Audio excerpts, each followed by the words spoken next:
Good morning friends. आज हम पढ़ेंगे मध्य प्रदेश के पठार। मध्य प्रदेश के पठार पढ़ने से पहले मैं आप लोगों को एक सजेशन देना चाहूँगी कि यदि आपने एमपी का पॉलिटिकल मैप अच्छे से नहीं देखा है तो एक बार ज़रूर देखें।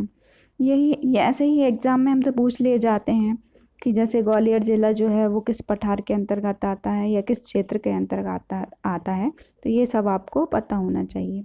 बाकी मैं लाइन के थ्रू आपको बता देती हूँ कि कौन सा एरिया कहाँ तक है।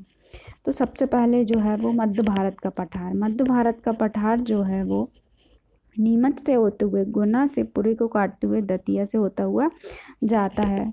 देन सेकंड जो है वो बुंदेलखंड का पठार। तो ये शिवपुरी से ये सागर तक, ये यहाँ तक क्या आता है, बघेलखंड, बुंदेलखंड का पठार। देन इसके बाद जो है वो बघेलखंड का पठार जो है वो रीवा, दमोह और ये कटनी से क्रॉस करते हुए रीवा तक जाता है। फिर नर्मदा सोन घाटी। नर्मदा सोन घाटी जो है अनूपपुर, नरसिंहपुर और यहाँ से होते हुए ये अलीराजपुर तक जाता है। ये वाला जो एरिया है वो मालवा का पठार है और ये वाला एरिया जो है वो रीवा पन्ना का पठार है। आई होप आपको समझ में आया होगा।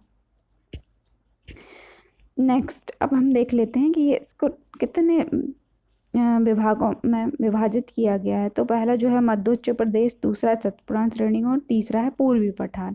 तो जो मध्य उच्च प्रदेश है उसको भी 5 भागों में बांटा गया है। पहला मध्य भारत का पठार है, दूसरा रीवा पन्ना का, तीसरा मालवा का, बुंदेलखंड का और नर्मदा सोन घाटी। सेकंड, ये मैं आपको पर्वत में भी बता चुकी हूँ, सतपुड़ा श्रेणी को 3 में डिवाइड किया गया था, वैसे ही यहाँ पे पठार में भी है, राजपीपला, ग्वालीगढ़ और मैकाल।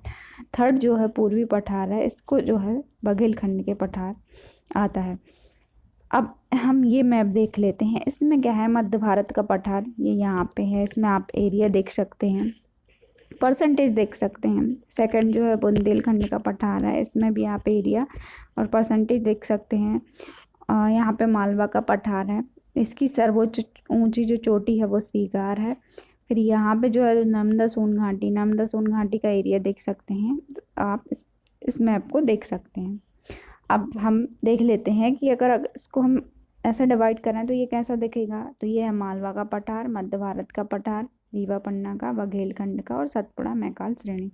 अब हम इन सबको एक एक करके डिटेल से देख लेते हैं। तो सबसे पहले हम देख लेते हैं मध्य भारत का पठार। मध्य भारत का पठार ये जो है दक्कन ट्रैप से मिलकर बना हुआ है और ये जो है मध्य प्रदेश के उत्तरी तथा उत्तर पश्चिम भाग में आता है। या तो हम इसको उत्तरी बोल देते हैं, उत्तर पश्चिम, क्योंकि ये यहाँ से यहाँ तक फैला हुआ है तो इसको उत्तरी और उत्तर पश्चिम बोल सकते हैं। यहाँ पे जो जिले पूछ लिए जाते हैं कि जिले कौन से आएंगे, भिंड, मुरैना, श्योपुर, शिवपुरी, ग्वालियर, ये सब आएंगे। नीमच, मंदसौर आते हैं। अब यहाँ पे जो मिट्टी है जो वो जलोढ़ मिट्टी पाई जाती है। और नदियाँ, नदियाँ याद रखना, चंबल, काली सिंध और शिप्रा। चंबल, काली सिंध और शिप्रा ये पूछी जाती हैं। सेकंड हम आ जाते हैं बुंदेलखंड के पठार पे।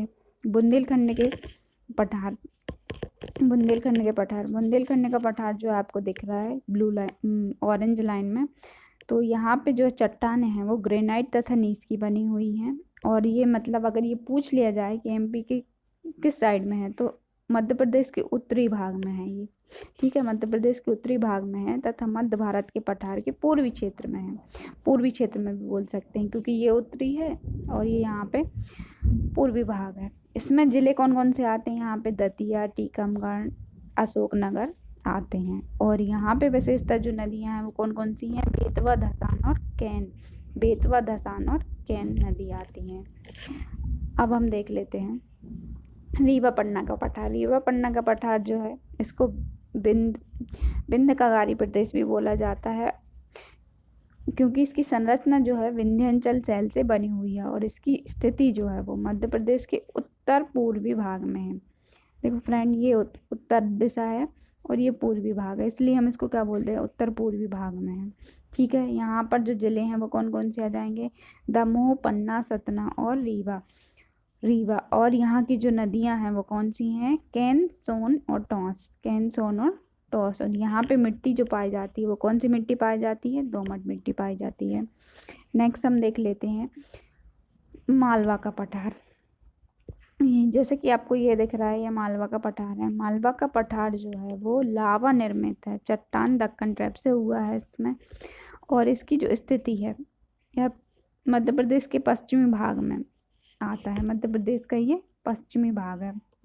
ये पूर्वी भाग होता है और ये पश्चिमी भाग है, तो ये कौन सा भाग है? पश्चिमी भाग है। और यहाँ पर अगर पर्वत पूछ लिया जाए तो उस दिन बताया था मैंने, विंध्याचल पर्वत है।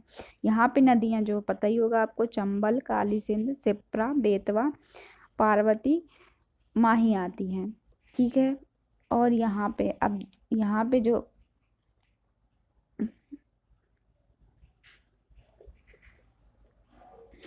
अगला हम देख लेते हैं, नर्मदा सोन घाटी। नर्मदा सोन घाटी